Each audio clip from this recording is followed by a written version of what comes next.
Hello and welcome to this latest edition of Bulls on Parade Talk. I am your host, Joshua Sines, and today I got two things I want to talk to you guys about. And you notice that there's nothing, to those of you that are watching this video on YouTube, there's nothing in the little news bar below. It's because it's not going to take very long.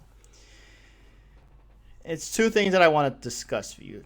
One of them is breaking news, which I'll start with. You know, there was this whole thing about there are a couple of these quarterbacks in the draft class are not going to throw. Jimmy Manziel, the almost obvious one. And you have AJ McCarron, who's not going to throw. You got Blake Bortles, who at the time was making up his mind, still deciding whether or not he was going to throw. But, about half an hour ago, I got this news report from CBSSports.com. Basically said that Blake Bortles has just decided that he's going to throw at the combine. And on Twitter today, he said, dreamt about the combine since I was a kid, fired up to compete in all aspects of it, especially throwing. So there you go. So now we have two quarterbacks. Only two in this class that are going to throw. Teddy Bridgewater and Blake Bortles. Those two are going to participate in the throwing drills at the combine. So, best of luck to them. Combine starts this weekend. I'm looking forward to seeing all these guys in their workouts. Should be a nice event.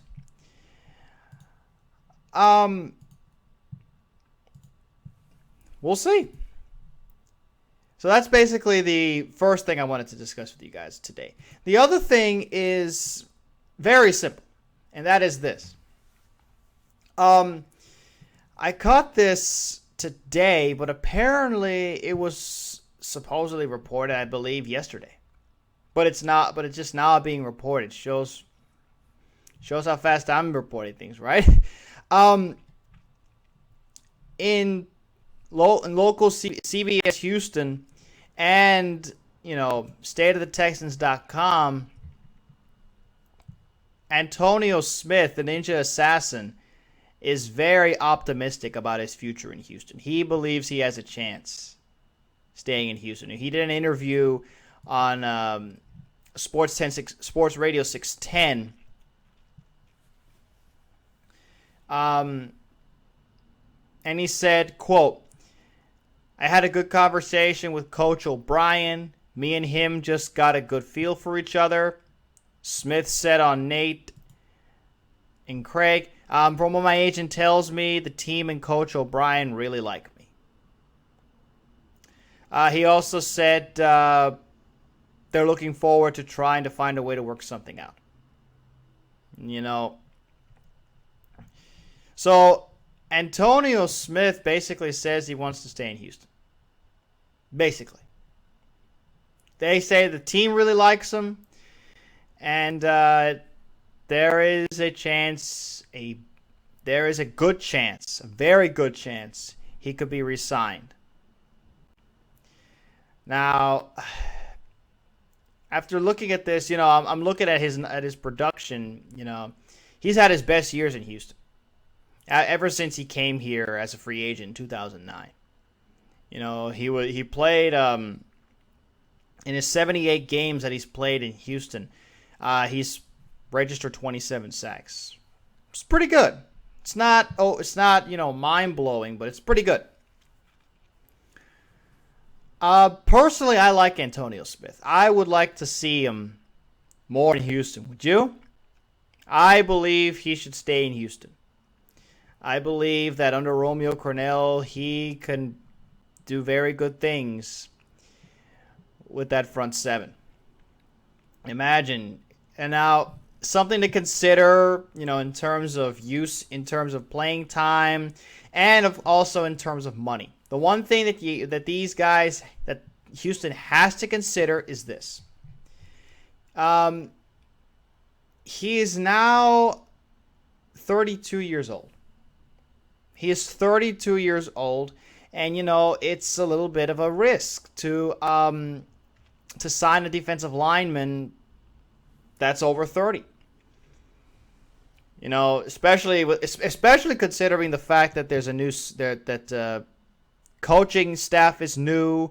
They want to start fresh and such like that. All that jazz going around Houston. You have to wonder, is this really a chance? But on the radio, if you listen to his interview, and I'll post the link in the description, he sounded very optimistic.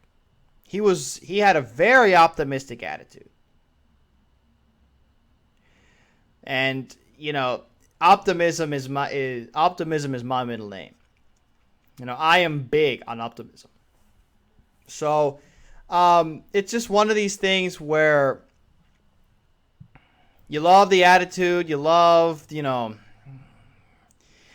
fact that he's a leader, he's a team guy, and especially with everything that's been going on, specifically with the Richie Incognito situation, a good locker room leader is crucial, especially now in this day and age. He's a locker room leader, a team player, a good player.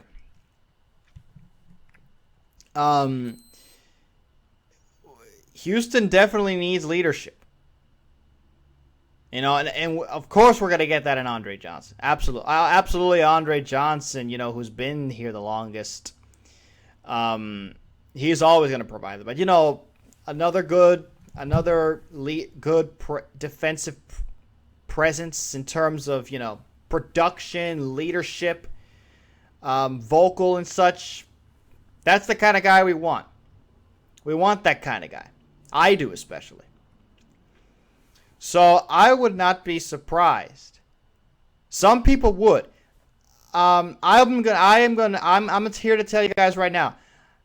I would be one of those guys who would not be surprised one bit if Houston found a way to re-sign him. Now, in terms of how much he's going to get is another story, because we only have 3.5 in cap space right now. Free agency starts a little less than a month from now. The combine is this weekend. A lot of players to evaluate, a lot of moves to be made between now and next season.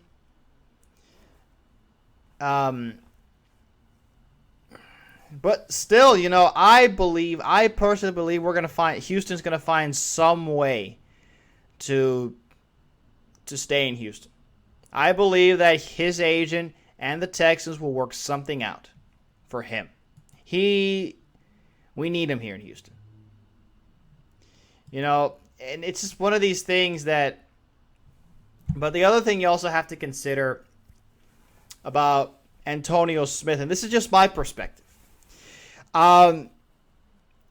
He is over 30, and you have to consider, he has to consider his family. I believe he's got two kids, and family, especially to an older player, is much more important than one might think.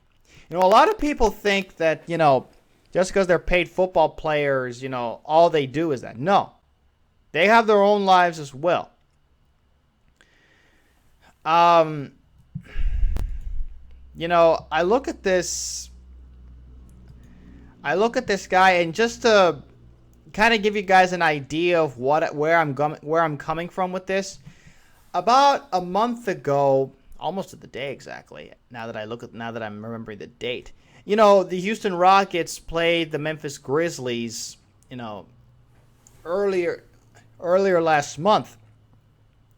And I had the honor and the privilege to sit next to defensive end Jared Crick and his family. I sat next to them at the Rockets game. So it is going to be one of these. And talking to these guys about the future, and I don't want to give away, information that was that was told between his family and me, because we did have a very nice conversation. We got to know him very well, enjoyed the game.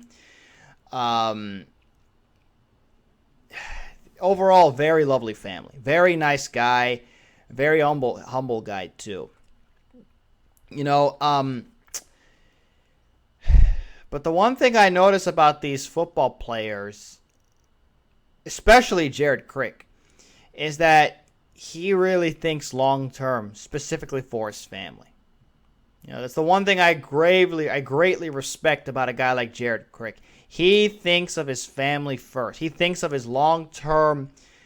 He thinks of his future, in terms of his personal future. In terms of not just his career, but his health, his life,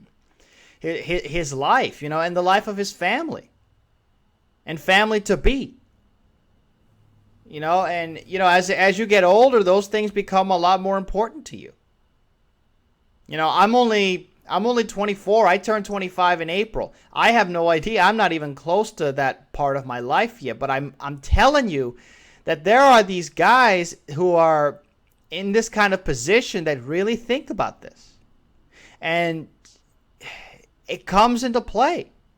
Now, of course, there are some players find a way to balance it. Some can't, or some are, for some reason, are unable to. Whether that's the reason or not, I'm just saying that you look at Antonio Smith. He's over 30 years old. His kids are growing up. You have to wonder, how much longer does he have, age-wise, length-wise, in the league? I personally would like him to stay. But if he doesn't, I'm not saying he will or won't. I'm just saying if he doesn't, I wish him and his family nothing but the best. He's a great guy, a great team guy, heck of a community guy, very tough as well. And no matter what his future holds, I know he's going to be very successful. He is set for life. So, like I said, he was very optimistic in his conversation. According to him, he was very optimistic about his conversation with Coach Bill O'Brien. He has said in the interview that he has not had a conversation with new defensive coordinator Romeo Crennel. So he hasn't been told anything about his role, and plus it's against the rules for him to even say anything about his role, even if he was told something. But that's not the point. I'm just telling you that he hasn't had a conversation with the new DC. So, but I think he would do wonders in this system. Especially think of it this way. All the more reason to bring a guy like Jadeveon Clowney on. Think about it. JJ Watt and Jadeveon Clowney on the line, and Antonio on it as well in a 4-3 front. Just something to think about. If Jadeveon, but that's the thing about these D linemen and the kind of attention. They get attract that kind of attention. The other guy's got to make a play. And Antonio is one of those guys that can make a play when he's given that opportunity. He's shown it, especially during his time in Houston. So, I'm all for keeping Antonio Smith. I don't want to lose a guy like him, despite his age, despite all that I just pointed out. I would be all for keeping him. I believe that we're going to do everything we can to make sure he stays. So that's all for me. That just about does it here on this edition of Bulls on Parade Talk. Thank you so also very much for tuning in. If you enjoyed this YouTube video, please leave a like. I'd appreciate it very much. In the comment section below, tell me what you guys think about Antonio Smith. Should we keep him? Should we trade him? Should we release him? What do you think we should do with Antonio Smith? And also in the comment section, tell me what you think about Blake Bortles throwing. How do you think he'll do with the combine? Do you think he'll surprise some people? Do you think his draft stock will rise? Do you think it'll stay? Do you think it'll decrease? What do you guys think about all that? Be sure to tell me in the comment section. I would love to hear from you guys about all this. For more Houston Texans coverage provided by yours truly, please go ahead and subscribe to this YouTube channel. I'll be here all year covering all the latest regarding your Houston Texans. And finally, please be sure to check out my Bulls on Parade Talk podcast on TalkShoe.com if you haven't already. The full link to that podcast will be in the description below this YouTube video. And also, the link to the podcast, the link to the audio for this podcast, this episode, will be posted on the TalkShoe episode. So, for those of you that want to watch the video, go ahead and click on the episode description on TalkShoe.com. It'll take you right to the video as soon as it's done uploading. As always, this is your host, Joshua Signs, signing off.